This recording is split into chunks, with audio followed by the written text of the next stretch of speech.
Okay, so good morning and welcome to this Brexit session. So our focus topics for today are going to be laboratory supplies and import duties post-Brexit. So One Nucleus understands the importance of this topic for our members and wider network. And last year, it was October 2020, we ran a previous session, which was preparing for the transition. And like that session, the aim of today is to help our members and wider network remain updated and informed of the changes taking place. Just to enlighten, One Nucleus did run a snapshot poll ahead of this session. And I just wanted to share those insights before we go into the presentations today. So we found out that out of the numbers surveyed, 75% felt lab supplies harder to secure due to COVID and/or Brexit.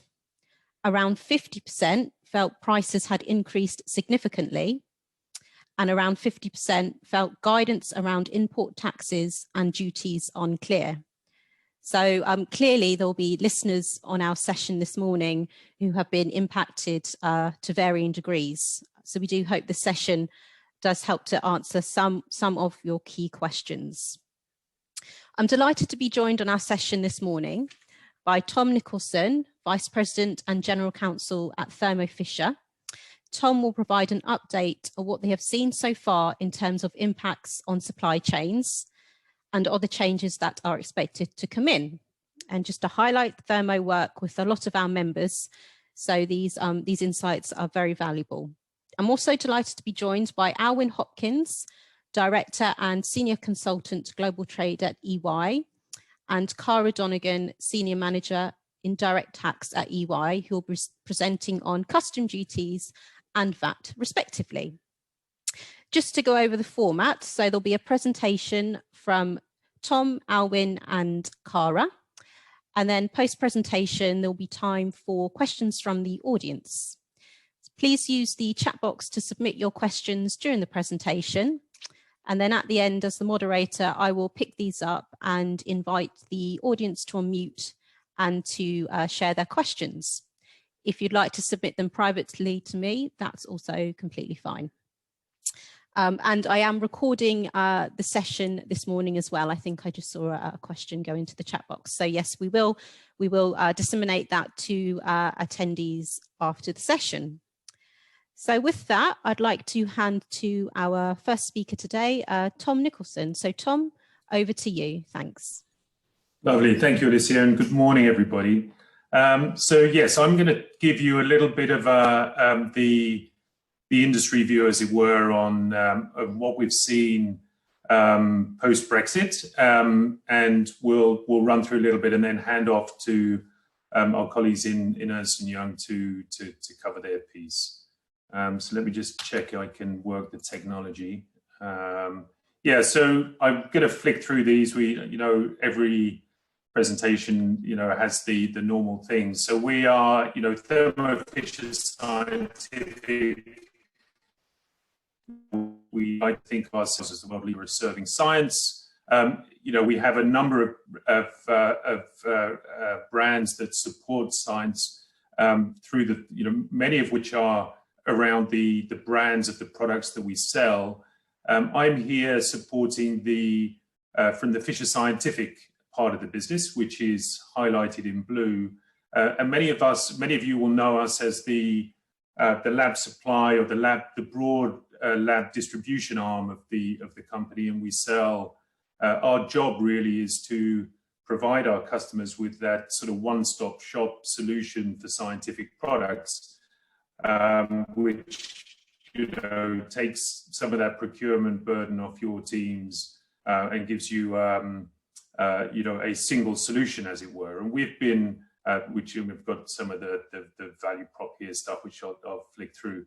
These are the brands that we represent, at just a small proportion. We have more than 2 million products, and why that's important or relevant to this discussion is that, I think part of our role in Brexit and part of what we've been doing is really, we are trying to manage a lot of the impacts of Brexit on your behalf. So, we are doing the importing or arranging our supply chain to adjust to the changes that have happened between the UK and the EU 27, with the aim that we are, we do all of that stuff and try as much as we can to insulate our customers from the impact and enable them to go about their job, which is in serving science.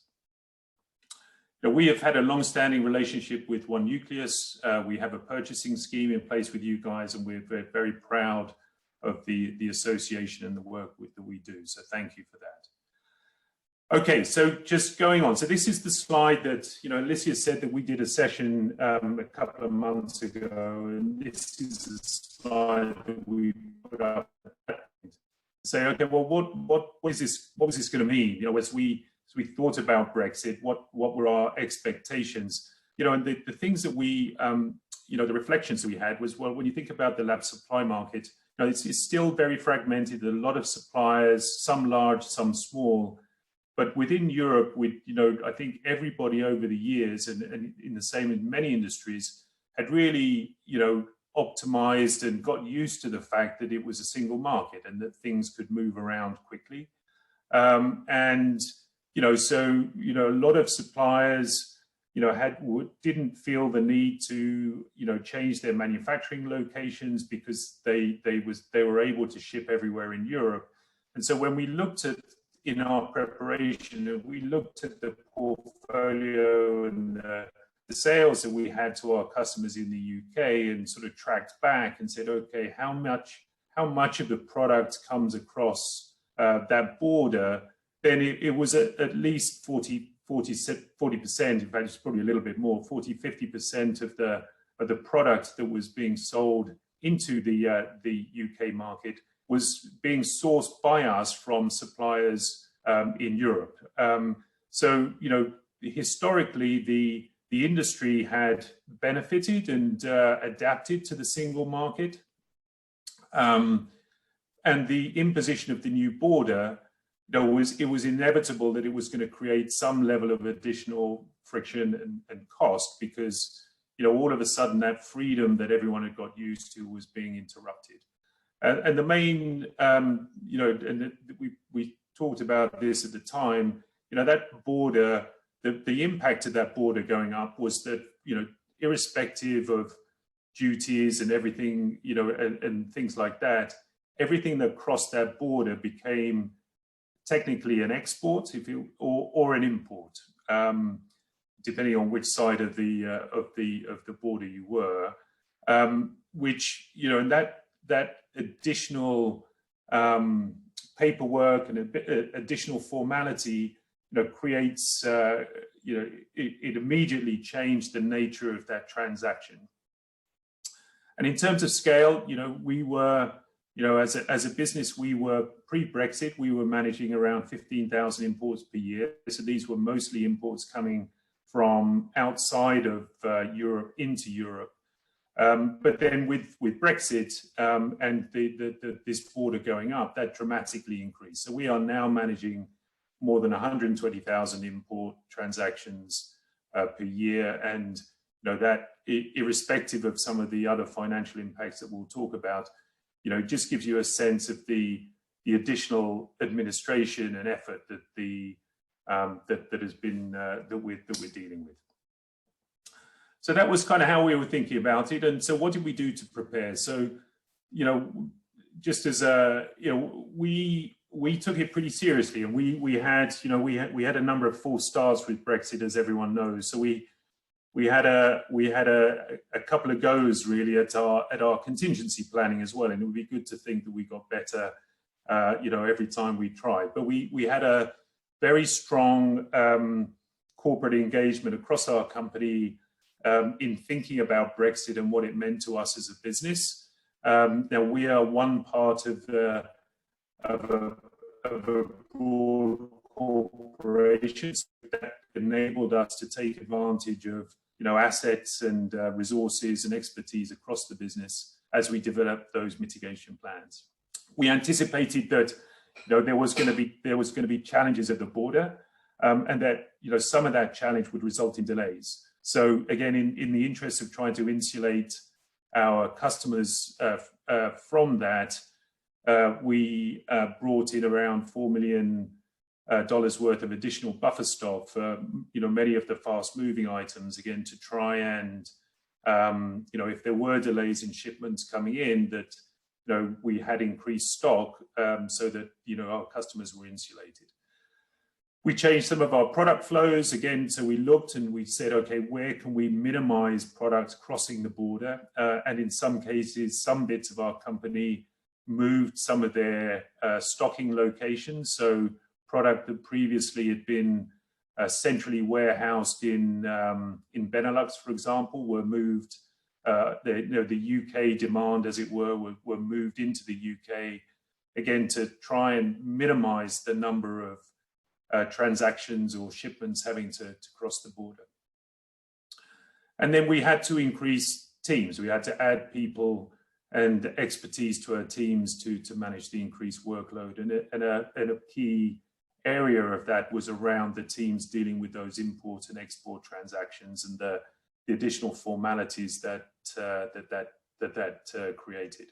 So we did a lot of mitigation. I think overall we would look back and say, whilst it's not been without its challenges, actually, I think overall, I think the mitigations have worked. So what have we seen so far? So we are now 2 and a bit months into this new arrangement. So what have we seen in practice? And we're focusing here on impacts for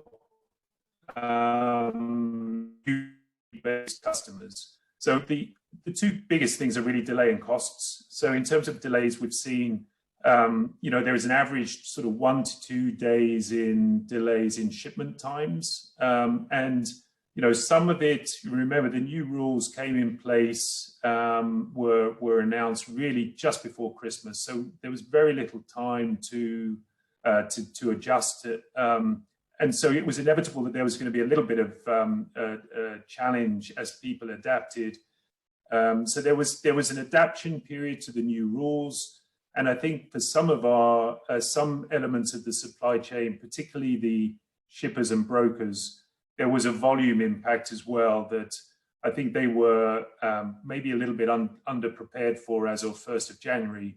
And really there is, some of that delay is caused by capacity constraints within the broker community, which are the organizations that really help move stuff across the borders. And then the suppliers getting to grips with some of the new rules and some of the new requirements. So those are, I think, we would expect those to be things that will improve over time. It is an adjustment period.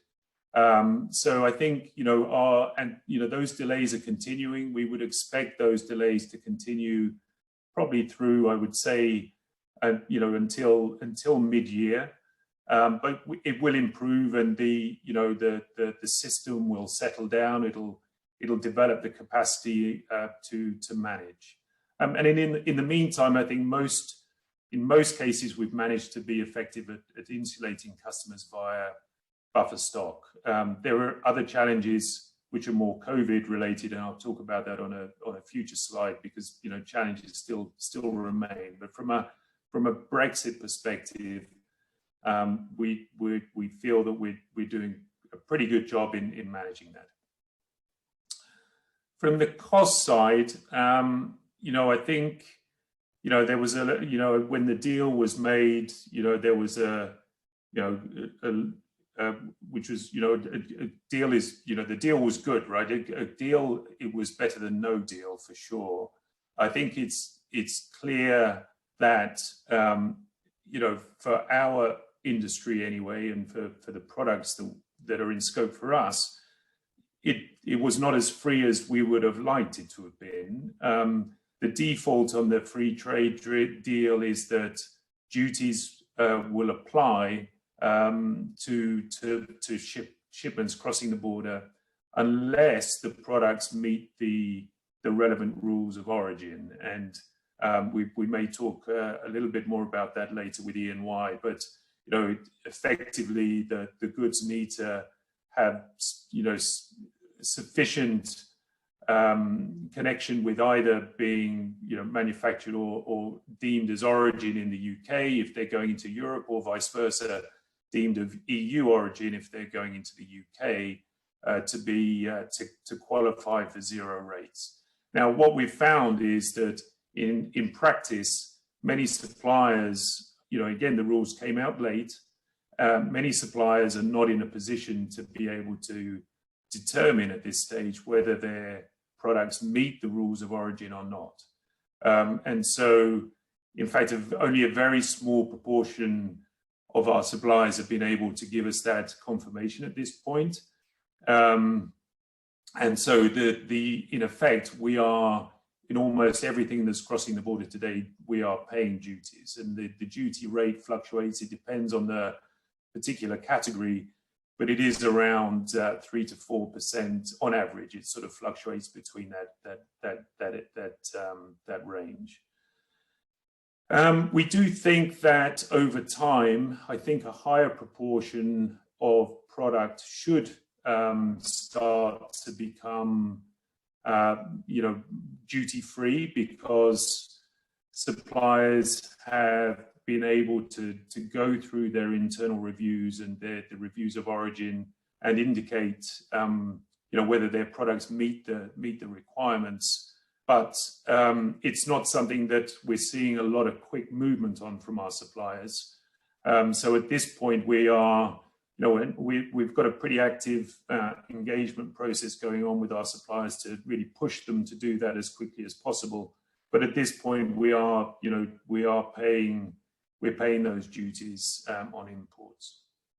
And then the other thing to just mention is that for every in addition to duties, every shipment that crosses the border, we have to pay brokerage fees. So the fee to the broker who is managing that transfer, and that can be between sort of $20 and $40 per shipment.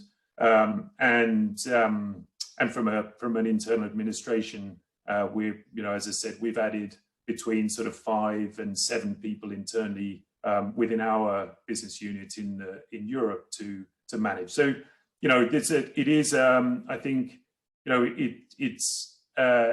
there is certainly additional cost, whether it's on that is coming through as a result of these changes, whether it's via the duties, the brokerage costs, and also the additional workload really that we are having to undertake, to make sure that we're able to continue to serve our customers.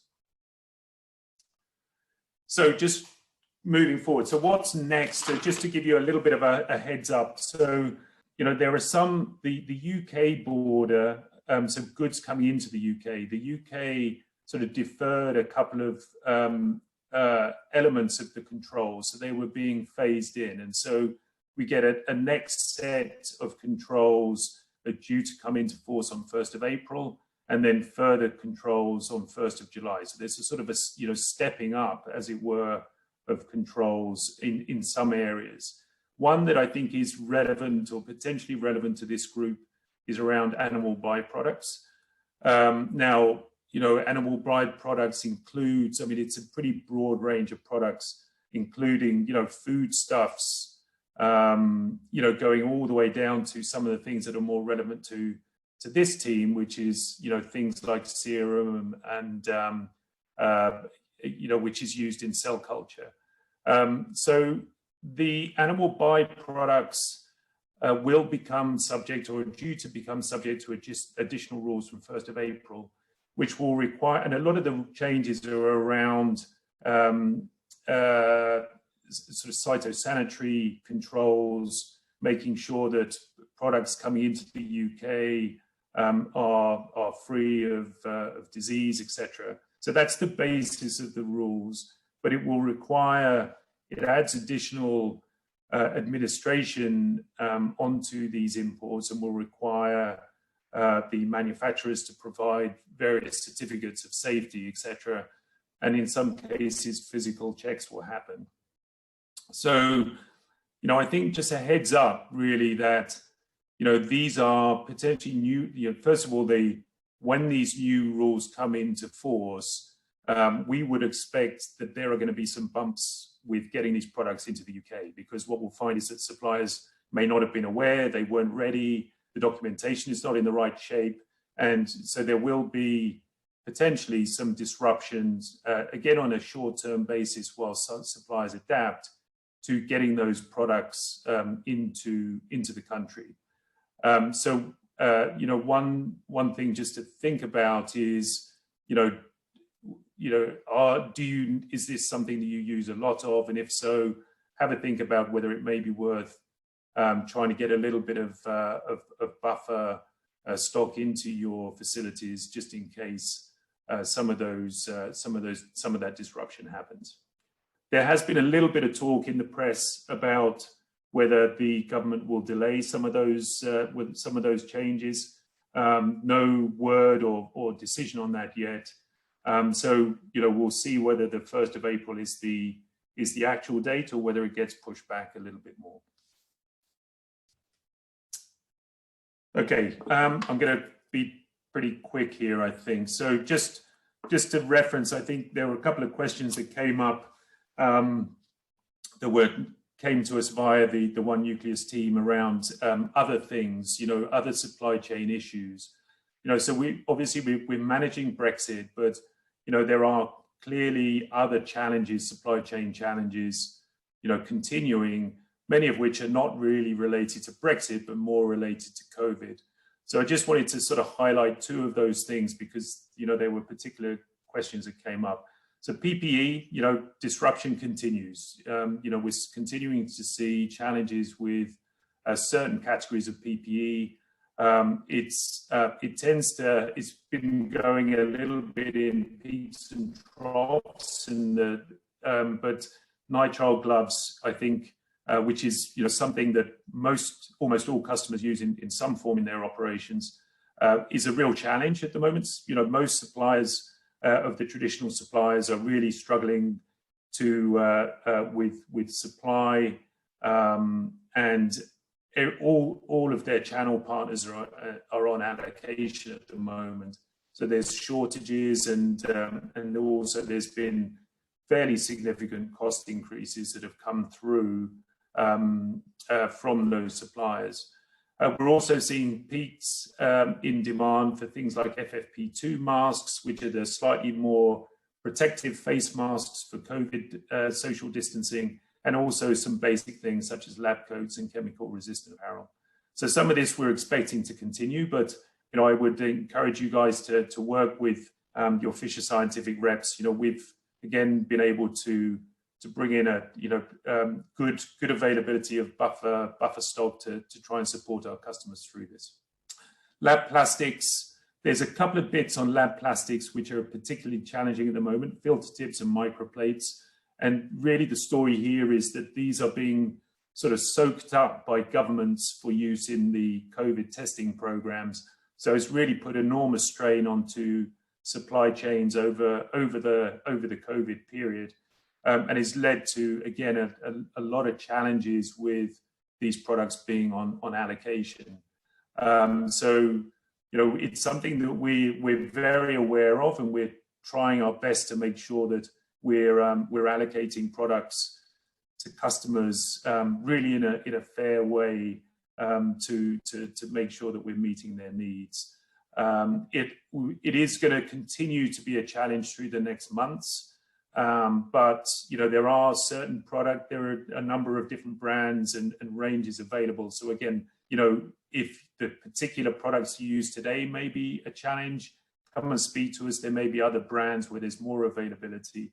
And the one thing I would just note is that we are seeing that almost all manufacturers in this space have been working hard over the second half of last year to bring on new manufacturing capacity on those for those products. And those are sort of coming on stream now. So we would expect to see some of this shortages easing a little bit as through Q2.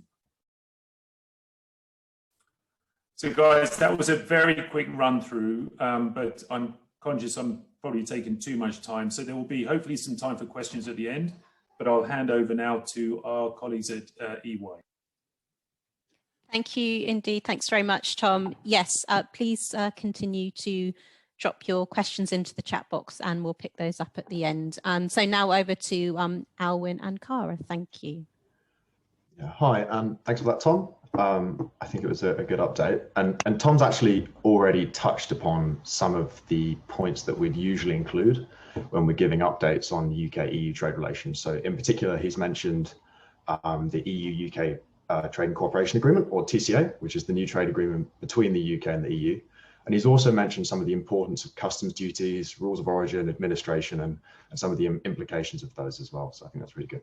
What I'm going to try and do is break some of that into a bit more detail in a moment. And I'm going to try and provide some explanation of what the deal means for all of these kind of trade formality and cost impacts, and how you can make sure that you're prepared for these as they come into effect. Because just to remind you, the entry into force of a lot of this stuff is actually phased over time. So particularly for imports into Great Britain from the EU.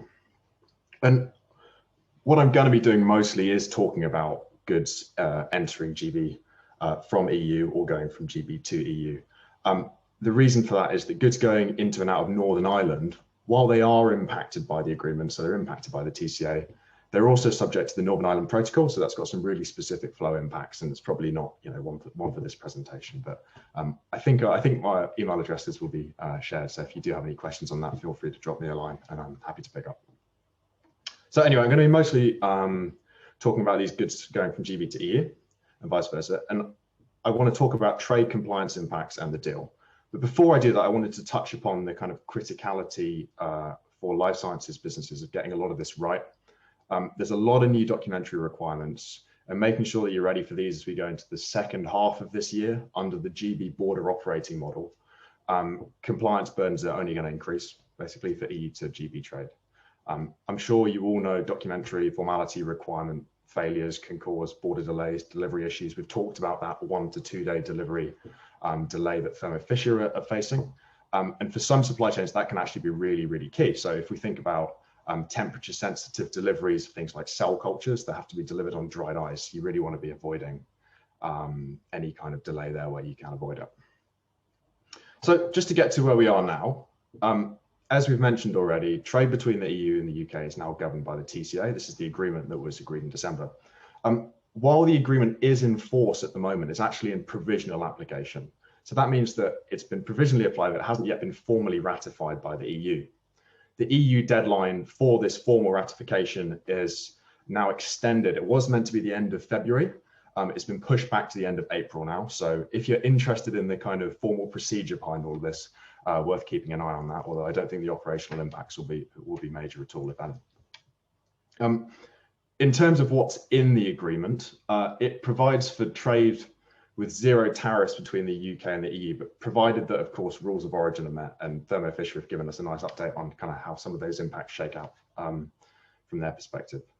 Some other stuff in the deal I did want to touch upon before I get to customer specific stuff. There's some impact on technical barriers to trade, so there's some regulatory impacts. And that does include some specific changes and arrangements for some life sciences products. I'm not going to go into that for the sake of time now, but just worth being aware of.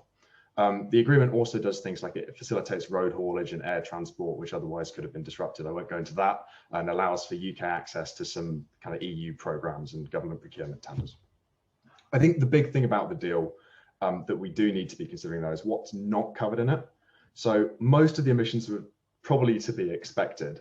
I just want to reiterate that while zero tariffs are enabled by the agreement, that doesn't remove the need for new customs formalities between the parties. And actually trying to claim preferential duty rates, which can reduce these tariffs, can result in a larger administrative burden than otherwise would have been needed. So just kind of we're thinking about that. What I'm going to do now is I'm going to move on to the next slide, and we're going to dig into a bit more detail on what's in the agreement from a kind of trade technical and customs perspective. So I hope you can see my updated slide now. So the first thing to emphasize is that when we talk about a free trade agreement, as Tom's already mentioned, that doesn't mean tariff-free trade on all goods moving between the two countries. So goods qualifying for zero customs duties need to be what's termed originating goods. So that's goods that qualify for something called preferential treatment. Obviously, just to kind of step back a bit. If goods have a 0 rate of customs duty for import into, either the EU or the UK from all countries, they don't need to be originating to be imported with no duty cost. And actually, that's something that's relevant for a lot of life sciences goods. If we think about the WTO 0 for 0 agreement you might have heard of, or pharmaceutical tariff elimination treaty, that means that a lot of pharma products are 0 rated anyway. I think that means that some parts of the life sciences sector are more impacted than others. Tom's comment about the 3 to 4 duty rate, actually 3 to 4% duty rate actually was really interesting. So it does illustrate the relevance of origin here. Anyway, I digress. So just to get back to kind of what it means to be an originating good, the product needs to meet these rules of origin that are set out in the agreement. And you have kind of agreement specific rules of origin depending on where you're moving goods, right? So if we're moving under the EU UK TCA, we need to be looking in that agreement to understand what the rules are.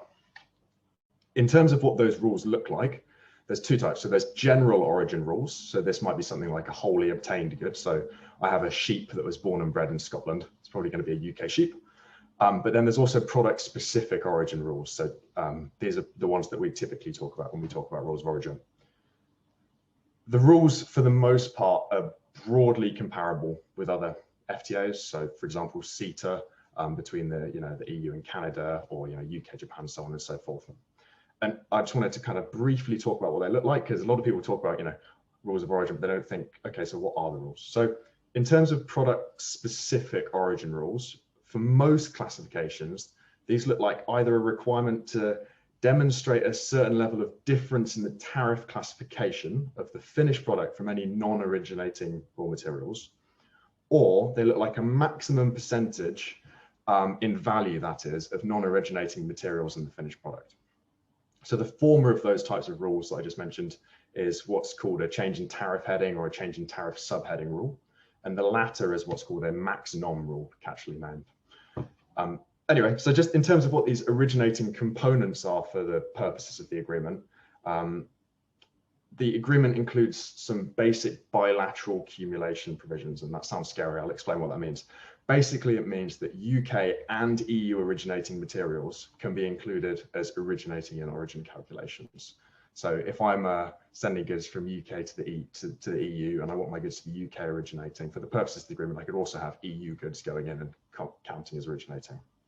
If we look at the right of the page now, you can see that one of the headline omissions is that it doesn't permit diagonal accumulation under the agreement.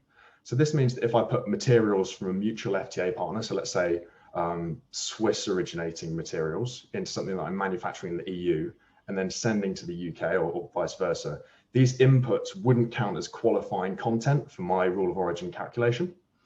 So it can be quite difficult there, and it's just worth keeping that in mind. There's also some kind of more complexities that I'm not going to cover for the purposes of time, things like direct transport or lack of, and so on and so forth. But if you do have any more questions, feel free to pick up with us, or ask away. I did then just really want to reiterate, and you can see this on the right, the second bullet down, the agreement doesn't remove the need for new customs formalities between the parties. And we've spoken this about already, but I think it's the most important thing. So it wasn't a surprise to anyone, but we now need formalities for goods traveling between the UK and the EU, as we would for trade with other third countries, obviously subject to the GB border operating model, which is kind of a staged border approach. And I think I mentioned this already, but just to kind of go back over it again, to benefit from zero duties, we then have additional formalities required, because we need to prove the origin of the goods and prove that our goods meet the rule that we've assessed them against. So how do you go about claiming that? To claim preferential origin, you can see on the left of the page, the agreement provides for a pretty rare type of proof of origin, as well as the typical ones. This is being the importer's knowledge proof. There is some details of what that actually means on the government website, but it's kind of just worth thinking about if you're trying to claim origin. It's potentially a bit easier from a documentary perspective to claim preference under, but actually to do it from a commercial perspective might be quite difficult, because you need to get the information needed to show that you have importer's knowledge, these goods originating from a third-party supplier potentially. And often we see that third-party suppliers aren't happy sharing details of their manufacturing process and so on and so forth. So we're actually seeing, despite the availability of this type of proof of origin, a lot of businesses going down traditional origin certification routes. There's a few more points on here I haven't covered. I'm going to go very briefly through them because obviously we are limited on time. So first of all, the agreement provides for mutual recognition of AOS between the UK and the EU. That's the Authorised Economic Operator Scheme. Important to know that that's AOS and not AOF or C. So I'm not going to go into the difference between AOS versus AOC and so on and so forth now. But if anyone is interested in the UK government's AO schemes or schemes in the EU, let me know, or any of the EY team, and happy to arrange a discussion there. Another couple of pieces just to mention as well that I think are really important. So you can see the top bullet on the right.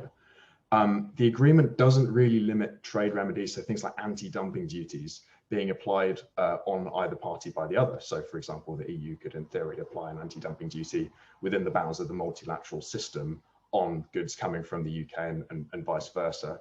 So you could in theory have, you know, zero tariffs because the goods are originating, but an anti-dumping duty levied on that. Just worth keeping in mind. And then just finally thinking about the deal, there's two technical provisions which we normally see in FTAs but aren't covered in this one. I'm not going to go into detail of what these are because they're very kind of customs complex, but these are a no drawback clause and there's also no direct transport requirement. I can explain those if anyone's kind of got any specific questions, but yeah, worth keeping in mind. They do impact only specific flows and complexities surrounding claiming of origin and so on and so forth. So I know that's probably a lot of information, quite a lot to take in, and I've obviously had to run through it very quickly because of our time limitations. So what I wanted to do now is give some practical steps that you can take to make sure your business is, you know, ready to trade under the new arrangements. These definitely aren't comprehensive, so I'm not saying if you do this, you've done everything, but it's probably some good things to think about. So the first thing that we typically recommend to most of our clients to do is to understand the flows of goods that they have moving between the UK and the EU. And on top of that, understanding what kind of relationships that the business has with the various stakeholders in these flows, be it other group businesses, it could be customers, suppliers, service providers, customs brokers, obviously falling into service providers and so on and so forth. It's really important because that provides a basis for all of the other types of preparation you can do. And, you know, within that, you need to understand your commercial terms. So who's actually holding what responsibility? And I'll get onto that in a moment. Secondly, so our second point, so we typically advise that a business make sure that all of the goods that they're trading or using as components are accurately classified for customs purposes. This is really important for three main reasons. So the first reason is that facilitates you identifying potential duty exposure you have on these products. So as I mentioned earlier, you know, the 0 for 0 regime, this will help you identify whether or not you are eligible for zero duties anyway. Secondly, it means that you can identify what product specific rules of origin you need to meet to claim preference on those goods. And thirdly, it'll help you understand if you have any additional compliance requirements that accompany the goods as you move them across the border. Then just kind of an additional point, you also need an accurate tariff classification on a customs declaration, of course. That's kind of just a formality. So using that classification, this kind of comes on to my third point. It's really important then to understand the duty rates that are levied on the products that you're moving. If it's more than 0%, that's when you're then going to try and, you know, look at the rules of origin and understand whether or not you can claim preferential origin on your imports to mitigate any duty cost, be it that 3 to 4% or whatever it is as you move the goods. In addition, it's also really important to, and this is kind of my my fifth point actually, it's really important to understand whether there's any specific documentary requirements for your products to be able to move them across the border. So we talked earlier about SPS requirements. I think Tom talked about that. And, you know, usually this discussion is in the context of foodstuffs and animal products, but it can be the case for lots and lots of other types of good as well. So just really important to understand. And if you're looking at, you know, where can I check these documentary requirements? Where can I check the duty rates? You can find that in the trade tariffs of the UK or the EU respectively. Obviously, if you're importing into the UK, you need to look at the UK trade tariff, and the EU, you need the EU trade tariff. Then just moving on, I think it's really important that business understand not just the documentation they need to provide, but that they have processes to provide that documentation to support the movements of goods. So this includes, for example, how are the customs declarations and other paperwork actually being generated? Where are you getting your proof of origin for, if you need, say, a supply declaration or so on and so forth? and any other documentary requirements that you may have relating to your flow of goods. One really big thing we often have is you need to provide information to a customs broker who's making declarations on your behalf. And do you have processes in place like broker instructions to get that information to the customs broker? And then my final point, so this is number 7. I think it's really important to understand it's not just you who has responsibilities here. So you're really likely to be heavily reliant on other businesses such as customers and suppliers for certain documentation. So I mentioned supplier declarations for claiming origin, and I think Tom did as well, actually. And actually, sometimes these customers or suppliers are having to complete formalities themselves. So, depending on their commercial terms. So that might be set out in the Incoterms or specific contracts. So I think it's really important that you make sure it's not just you that understands your responsibilities, but that the other businesses that you rely on understand their responsibilities as well, and that you're kind of in good communication with them.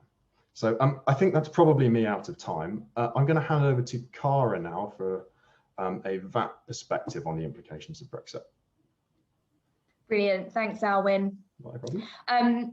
So I'm conscious of time, and there is quite a lot of information on the slides, and some of this may or may not be relevant for you, but I wanted to just take the opportunity to draw on some of the key kind of points from a VAT perspective.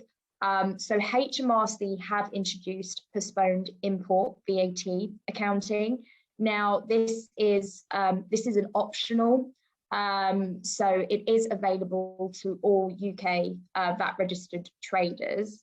However, one point just to highlight that any business eligible to defer its customs declarations either the 1st of April or the 1st of July 2021 must account for their import VAT using postponed accounting.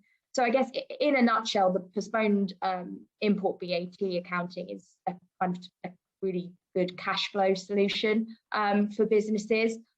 Instead of declaring or paying over import VAT on importation, you now can report that via your VAT return in box 1 and box 4. So it's basically an output VAT charge, and you can also recover the import VAT subject to standard import VAT recovery. One of the interesting points to note is how it will impact my duty deferment account. So now that import VAT can be subject to the postponed import VAT accounting, the guarantee required will now exclude import VAT if you do use the import VAT postponed accounting. So Alwyn, maybe if we could move on to the next slide there. Okay. And then I guess just a key thing there around import VAT recovery.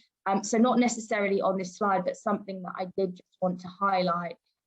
One of the things that we are seeing with the life sciences sector and with businesses is HMRC has recently communicated their position on import VAT recovery. It's now clear that only the owner of the goods at the time of import is actually entitled to recover the import VAT. So obviously, if you do have supply chains where you don't necessarily own the goods, maybe toll manufacturing, we see that this could potentially be an issue in terms of the import VAT recovery. And then in terms of this kind of standard import VAT recovery and documentation, historically we would see businesses require a C79. So the C79 certificates still are required as evidence to support import VAT recovery, only to the extent to which import VAT is accounted on import. So if a businesses choose to go down the postponed import VAT accounting, then a C79 is not required. Instead, a monthly statement will be issued electronically. It's via the Customs Declaration Service, CDS. So that will be required to support with the preparation of the UK VAT return. So again, very high level overview, conscious of time, and just want to leave enough time for any questions. So if you do have any more VAT questions, then please feel free to reach out. Thank you very much indeed, Alwyn and Cara. I can see there has been a question submitted by a C Grant. Would you like to unmute to ask your question? Yeah, the apologies. Yeah, I was just asking Tom, one of the questions was to, I know he's saying that it should calm down, but what does he think about the border operating model closing in July? Does he think there's going to be an issue around that? So where are you, is this for getting stuff into the UK? Yes, yes. Yeah, I mean, I think, look, I think the reality is that there are, when you think about the challenges, there's probably two bits. There is, that will have an impact. It's on just the administration and the delays side, some of which is just going to be capacity and people getting used to the new rules.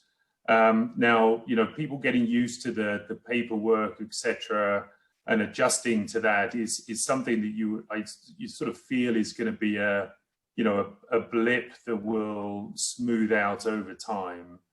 The capacity within the brokers to manage the volume of transactions that they're having to deal with may take a little bit longer, but again, should resolve itself. Effectively, what's happening at the moment, from our perspective, is that many of what the brokers are doing at the moment, anything that is sort of requiring them to do anything out of the ordinary, they're pushing back straight away, and frankly, just because they're so stretched, which then is sort of adds delays because it's activity that previously they were doing. So I think there is a certain level that will continue, but will calm down over time. But, you know, inevitably there is an additional level of administration and requirements that just will be there. So it will continue to be more difficult to move stuff across the border. But, you know, the level of delays and the system capacity to manage it will improve over time. So I do think, you know, our sense is that, you know, we were expecting to manage this through a sort of a mitigation period through till, you know, probably mid-year, but then we would expect it to broadly go to business as normal after that. So, sorry, Tom, do you not expect there to be any additional costs with the border operating model closing down? Or do you think that the UK are going to put in additional steps or, you know, non-trade barriers, or actually add additional costs to incoming imports? So, I mean, I think you said that the phasing in of the UK, I mean, as I say, as the phasing of these many of the new requirements for goods coming into the UK are already in, they took effect from 1st of January. There are these phasing of new things, of additional requirements. When we've looked at the impact on our portfolio, you know, so that broad lab supplies portfolio, you know, the area that really stuck out as being potentially a bit of a spanner was particularly around the animal byproducts, because it is, you know, something that is used quite a lot in life sciences. I don't think we see much beyond there. I mean, there is a sort of a longer term thing that some of the regulatory alignments may change. So broadly speaking, from a regulatory perspective, you know, products, you know, CE marked products for Europe is still being permitted in Europe, in the UK, and there's still broad alignment between product standards. Now, there are going to be changes in that with a new UK CE mark being required in the future, but that again is going to phase in over a number of years, which again is going to add a little bit of administration onto both manufacturers and distributors, because they have to make sure that the products, you know, manufacturers will have to either have dual certifications or have one SKU for Europe and one SKU for the UK. Wonderful, thank you. Thank you very much, Tom. We have a question through from Fabrice Charles. Sorry, apologies there. Would you like to unmute, Fabrice? Yes, thank you. And thanks to the speakers. It's a great, really informative talks. So my question is more around, from a researcher point of view, exchange of goods between countries, in especially EU and GB, when you're collaborating with somebody. So you're not buying a product, you're just exchanging reagents or materials. Will there be import duties or import custom forms to fill in, that kind of things still? So I'm happy to answer that one. And I'm afraid I'm going to have to do it at a really high level because it's very much going to depend on your exact flow of goods. And there's kind of two specific points I wanted to draw out here. The first of those is kind of customs valuation piece, and the second is customs procedure code piece. So first of all, just to say, just because a sample, say, has zero value or there's no money transacting behind it, or there may be, for example, a zero duty rate, that doesn't necessarily mean that there's no customs formalities attached to it, and it will require a customs valuation on my declaration as I move the goods. So there's a number of different valuation methods, basically, which you resort to if there's no transaction value available. So the answer is possibly there, but very much depends on the flow, etc. And then the second piece I just wanted to talk about is your customs procedure code. So depending on why you're bringing goods in, be it for processing or testing to destruction or so on and so forth, there may be some duty reliefs that are available. And basically your customs procedure code is a little code that you put on your customs declaration that kind of almost assigns a purpose for those goods. So the answer is potentially. If you would like more details, happy to pick up offline, and we can discuss the exact flows. As I said, I think our emails have been shared, so do feel free just to no, that's very useful. Thank you. I will get back in touch. Yes. Thanks. Thank you very much, Alwyn, and thank you, Fabrice. And we have a question through from Liz Chapman. Would you like to unmute, Liz? Thank you. Hello, good morning. Yes, thank you very much. My question is very similar to the previous, to Fabrice, but that was more in relation to the origin and whether we actually need to declare the origin of the sample that we will be sending to our collaborators. How would that work? So that was very quiet. I think I heard it though. So when we're thinking about origin, on all customs declarations, I need to mark the origin of my goods. If I'm trying to claim duty relief, then I might mark a preferential origin, so that would be under the agreement. But even so, there still needs to be an origin marked. That being said, it's just less important if we're not looking to claim duty relief. I'm going to refer back to my previous answer and say, actually, it very much depends on the nature of the flow.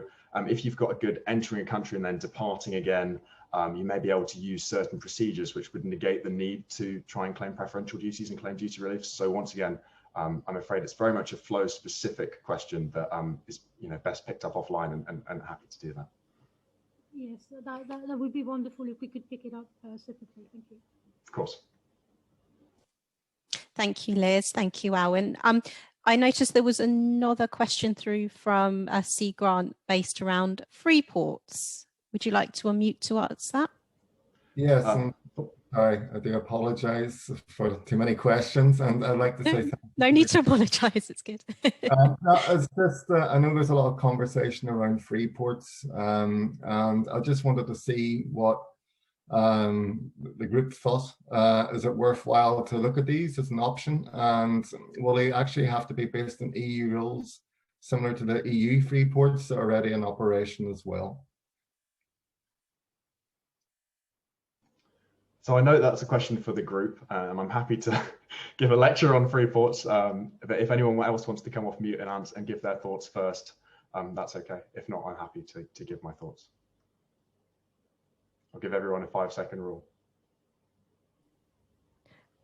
Okay. I'd say go for it, Alwyn.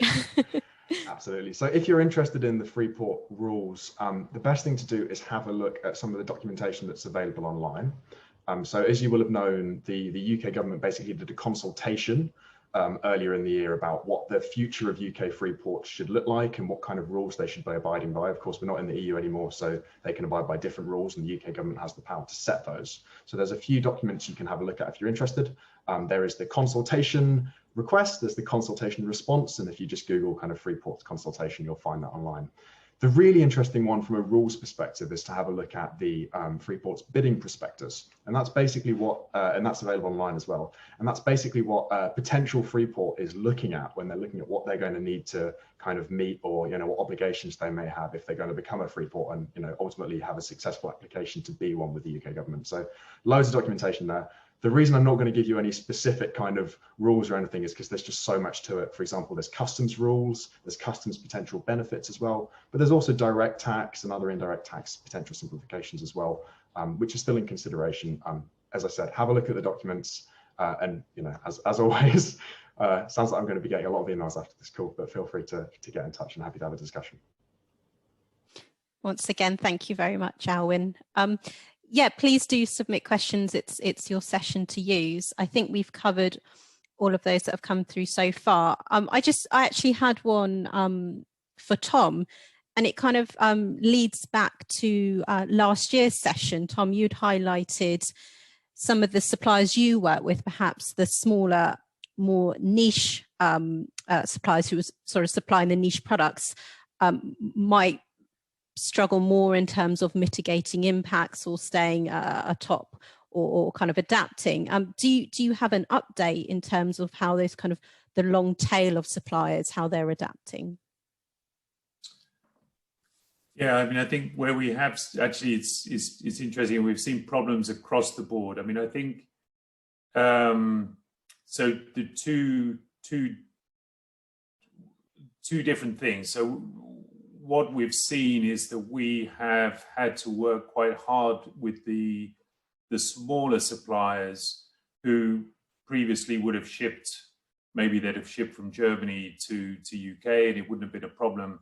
But now, because the border's gone up, they don't have the internal capacity at their end to continue to operate on that basis and be an exporter in their country and also manage the import on the UK side. So we've had to step in and take a lot more of that administration off them.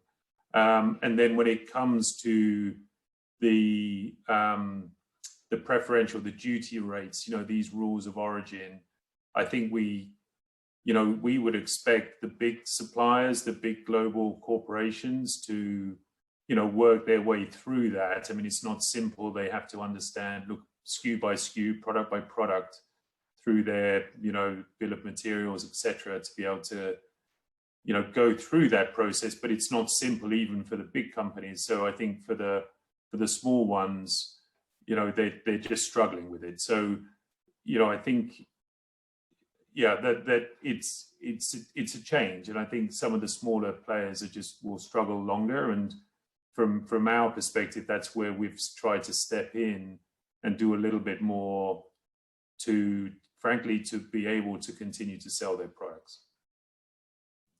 Thank you, Tom. And there has been one further question through from Fabrice. We've got time for that. So Fabrice, please do unmute and ask your question. Thanks. Thank you. Probably a question for Tom more than anything is, but as a customer, and for example, a customer of Thermo Fisher, what are my responsibilities in terms of all those importing documentations and rules of origins when I place an order with you?